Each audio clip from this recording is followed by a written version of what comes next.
Uno de los mayores símbolos de esa época olvidada por el tiempo fue el Expreso de Oriente, aquel lujoso y exótico tren, digno de Phileas Fogg, que unía en un larguísimo viaje París con Estambul. Occidente con Oriente.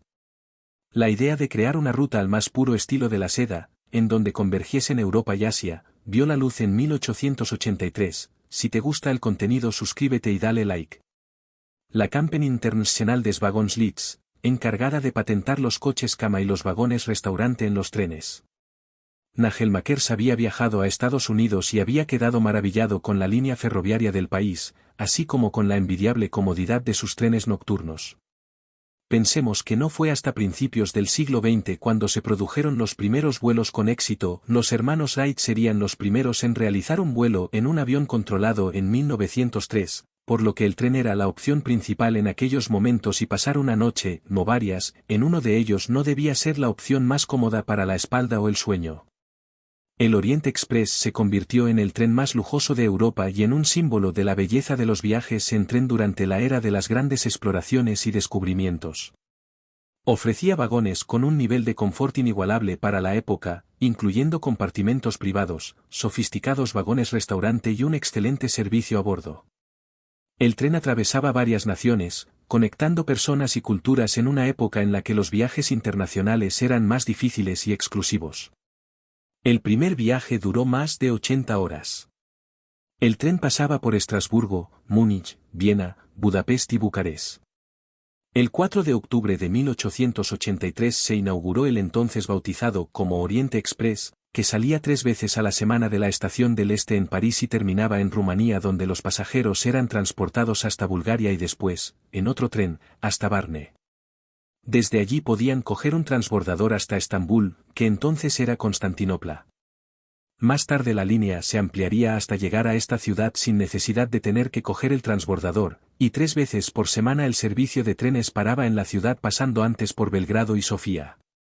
Se puede afirmar sin miedo a errar que el Expreso de Oriente fue, y es, el tren más popular del mundo. No todos los días Agatha Christie o Graham Greene se basan en uno para escribir sus novelas, lo que ayudó probablemente a forjar la leyenda. A bordo del tren se subían las figuras más peculiares, bailarinas, marajás o aristócratas.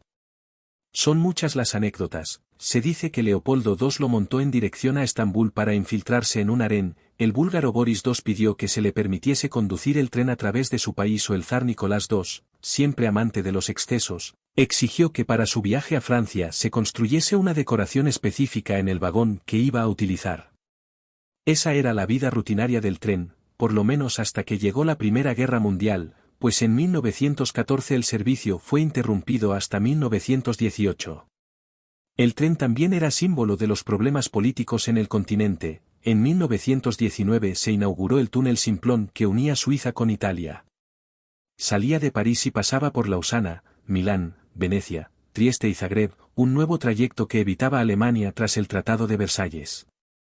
Durante la Segunda Guerra Mundial el servicio volvió a ser interrumpido, momento en el que la compañía alemana Mitropa intentó poner en funcionamiento su propio Expreso de Oriente, sin éxito debido al boicot continuo de los partisanos yugoslavos, que saboteaban las vías. En marzo de 1945, Hitler ordenó a las SS volar por los aires el vagón en el que se había firmado el armisticio tras la Gran Guerra, y durante la Guerra Fría muchos países del Este cambiaron los vagones por sus propias versiones, mermando la calidad del servicio. Mucho tiempo después, podían encontrarse vagones abandonados en la frontera de Polonia con Bielorrusia. Pero, sin duda, la época de entreguerras fue la más gloriosa para el Expreso de Oriente. Ofrecía un servicio de primera clase para sus pasajeros, con renombrados chefs y muebles de lujo. Desde Mata Hari a Greta Garbo, pasando por Cleo de Merode o María Callas, las personalidades más interesantes de la época celebraban fiestas, huían o simplemente viajaban en el tren. Con el paso del tiempo, sin embargo, su servicio iría empobreciéndose y cortando presupuestos, reemplazando coches cama por otros estándar, retirando vagones restaurante y convirtiéndolo en un tren casi convencional, muy alejado de la idea de Nigel Makers. A finales de los 70, en 1977, finalmente, se suspendería el servicio. Sin embargo, no está todo perdido. A los nostálgicos empedernidos les gustará saber que el Expreso de Oriente hoy en día sigue vigente. Los viajes pueden ser de una noche, en torno a 2.400 euros por persona, o de una semana, conocido como el Gran Tour Europa, y en el recorrido entran Londres, París, Venecia, Berlín, Viena, Estambul o Budapest. Los vagones son originales de los años 30 y recrean los viajes lujosos del siglo pasado, con un mayordomo personal que te atiende durante todo el trayecto. En 1982, el Benice Simplon Orient Express fue lanzado como una versión renovada y de lujo del tren original, operando principalmente rutas turísticas entre Londres y Venecia, así como otros destinos europeos. Este servicio busca recrear la experiencia glamorosa y lujosa del viaje original. Hoy en día, el Benice Simplon Orient Express sigue siendo una experiencia de lujo para los viajeros, con vagones restaurados y un ambiente que recuerda la época dorada del ferrocarril. El Orient Express no solo fue un medio de transporte, sino un símbolo de elegancia y aventura. Inspiró a escritores, cineastas y artistas. La novela Asesinato en el Orient Express de Agatha Christie es probablemente la obra literaria más famosa relacionada con el tren, y ha sido adaptada en numerosas ocasiones para cine y televisión.